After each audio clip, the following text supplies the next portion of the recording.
So while I'm bowling these traps, I want to talk to you about another little quick tip.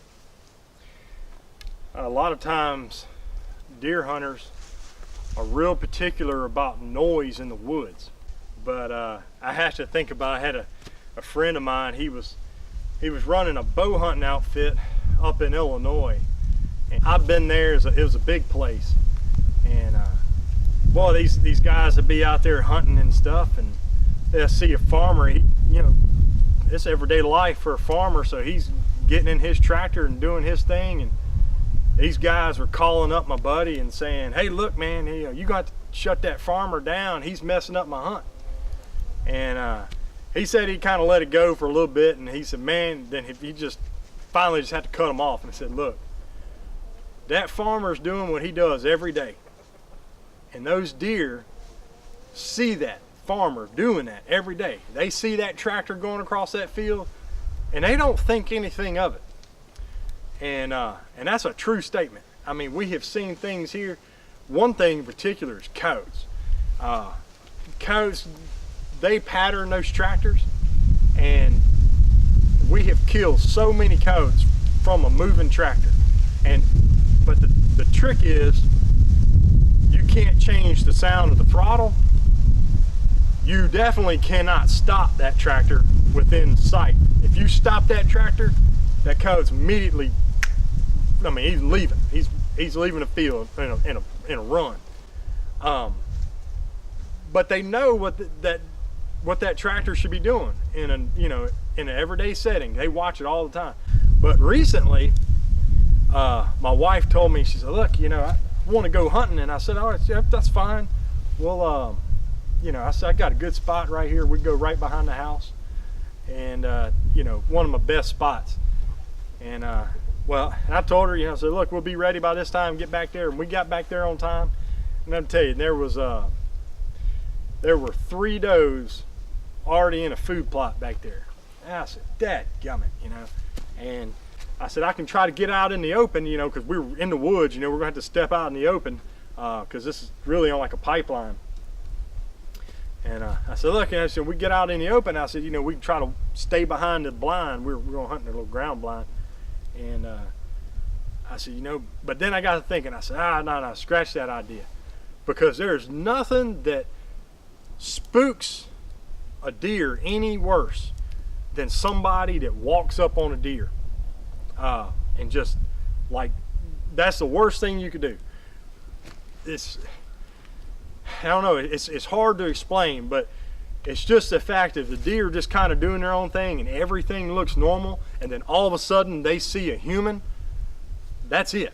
Like, that deer is going to be breaking limbs when they hit the woods so hard. You know what I'm saying? They're full speed out of there. They're just peeling out. And if you're lucky, they won't hang around for another hour and a half snorting at you. That's if you're lucky. A lot of times that's what's going to happen.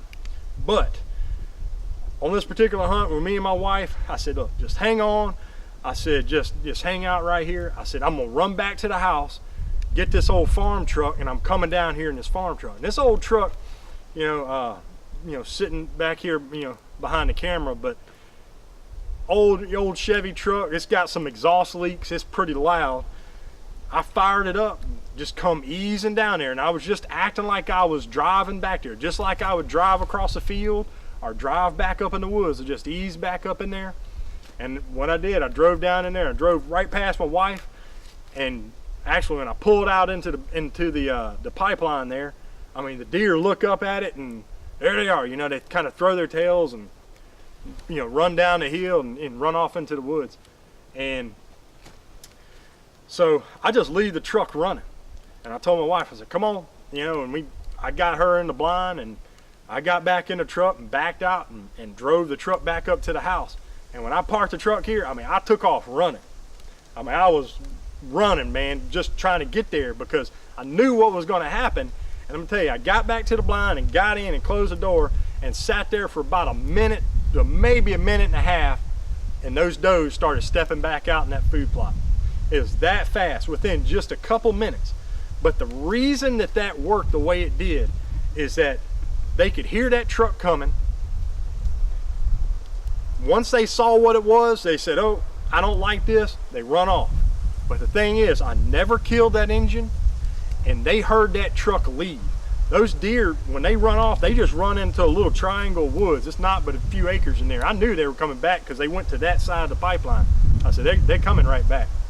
And sure enough, and what it is, they just stood in the woods, and they heard that truck come all the way back out and come back up the hill.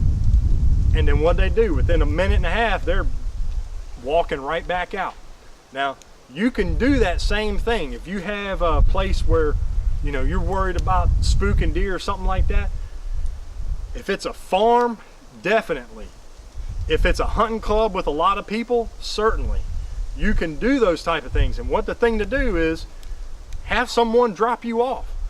Drive straight down there, say you're hunting with a family member or buddy or something like that. Say, hey, when you go by here, will you drop me off? Drop off and just walk in, because what those deer, they're gonna hear that truck coming in and they're gonna hear that truck leaving, and they're like, everything's good. Definitely, if you're having trouble, and like say, you know, I don't really recommend driving into an area and just stopping, you know, killing a motor and, you know, parking close to your stand. That's not what I recommend. But, you know, maybe you've got a kid or something that, you know, you drive in, drop your kid off, and then go on down to your stand or something. But don't be afraid of noise. But the important thing is that they can hear it coming. You actually want them to hear it coming, because you don't want to spook them. You don't want to just run right up on them, because that spooks them bad. But if they can hear it at a slow pace and it's not, you know, it's not alarming them, you may spook them out. But I tell you, if they hear it coming and they can hear it leaving, they're coming right back. They're, you know, if it's a place where there's just no human activity, hardly ever, then maybe it's different. But I'm gonna tell you, on farms where there's a lot of farm activity, and hunting clubs where there's a lot of members and you got people driving up and down the roads, let me tell you, all the time you can hunt right on a road. You can have people driving through.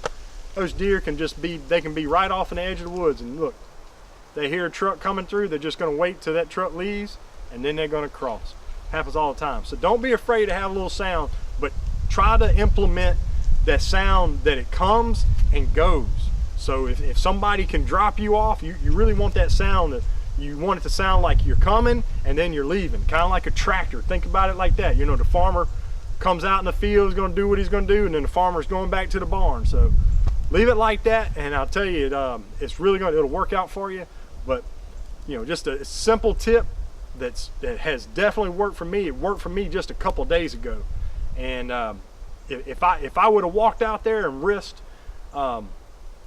you know, spooking those deer, chances are I wouldn't have seen anything else that afternoon. But hey, look, I used the truck, it worked beautifully, and in fact the deer walked right back out and walked straight up the hill to where I was. They literally crossed the path that I drove in the truck. I mean, that's how unalarmed they were. They just, because they knew that truck left, and to them that danger left with that sound. So next time, just try it. It may work for you.